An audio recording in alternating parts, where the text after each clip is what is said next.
नमस्कार. इझी कुकिंगमध्ये आपल्या सर्वांचं मनपूर्वक स्वागत. आज आपण उपवासाचे साबुदाणा वडे बनवतो. उपवासाचे साबुदाणा वडे आपण नेहमीच बनवतो, परंतु आज जरा वेगळ्या पद्धतीने साबुदाणा वडे बनवले म्हणून रेसिपी तुमच्यासोबत शेअर केली. आणि रेसिपी जरूर करून बघा आणि मला रेसिपी कशी झाली ते कमेंट्स करून नक्की कळवा. चला तर रेसिपीला सुरुवात करूया. इथे मी एक मोठी वाटी साबुदाणा घेतलेला आहे. आता तो छान मंद आचेवर भाजून घ्यायचा. चांगला फुलेस तोवर भाजायचा आणि छान हलका होतो तो. भाजून झाल्यानंतर गॅस बंद करायचा आणि कढईमध्येच तो थंड होऊ द्यायचा. थंड झाल्यानंतर आपण त्याला मिक्सरमध्ये फिरून पावडर करून घ्यायची. फार बारीक नाही केली तरी चालेल, आबडधोबडच चालेल. आणि त्यामध्ये आता एका वाटीच्या अंदाजाने आपल्याला एक वाटी दही घ्यायचा आहे. आता दही आपल्याला थोडं आंबट असलं तरी सुद्धा चालेल. आता आपला इथे साबुदाणा भाजून झालेला आहे. आपण गॅस बंद केलेला आहे. आता हा असाच थंड होऊ द्यायचा. थंड झाल्यानंतर आपण पावडर करून घेऊ.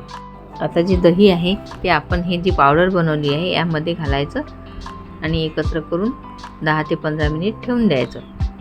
15 मिनिटातच आपला साबुदाणा छान फुलून जातो आणि असा छान मोकळा होतो. मोकळा झाल्यानंतर आपल्याला त्यामध्ये पाणी वगैरे काहीच घालायची गरज नाही. आपल्याला असं वाटेल हा कोरडा आहे, परंतु तो कोरडा असूनही आपल्याला पाणी घालायचं नाही.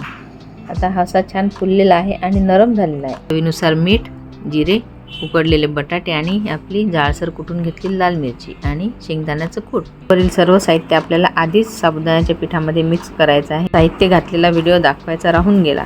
सर्व साहित्य घातल्यानंतर आपल्याला छान एकत्र करून घ्यायचं, म्हणजे आपल्याला बटाटा घातल्यानंतर ते एकत्र होणार नाही.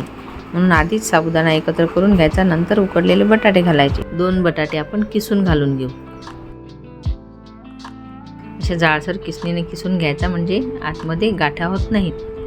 आता चवीनुसार मीठ घालून झालं. आता छान एकत्र करायचं आणि हाताला तेल लावून आपण नेहमीप्रमाणे वडे न थापता सांबार वडा जसा असतो तसे वडे थापून घ्यायचे. त्याला मोठे मोठे होल पाडायचे आणि असे बनवून ठेवले म्हणजे आपल्याला तळायसाठी जरा काम सोपं होतं. तेलसुद्धा तापलेलं आहे. आपलं शेंगदाणा तेल घेतलेलं आहे. त्यामध्ये एक एक वडा सोडून घ्यायचा आणि लगेच उलटायचा नाही. आता एका बाजूने छान खरपूस झालेले आहेत. आता दुसऱ्या बाजूने सुद्धा असेच होऊ देऊ.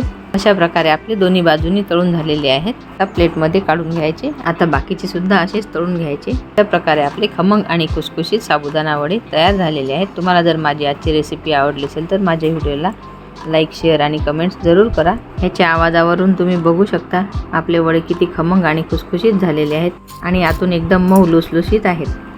अजिबात तेलकट झालेले नाहीत, आतून सुद्धा तेलकट नाहीत. चवीला एकदम स्वादिष्ट आणि रुचकर आहेत. तुम्ही तसे सुद्धा खाऊ शकता किंवा शेंगदाण्याची चटणी किंवा दही ह्यासोबत त्याचा छान आस्वाद घ्या. आजची रेसिपी आवडली असेल तर लाईक करायला अजिबात विसरू नका.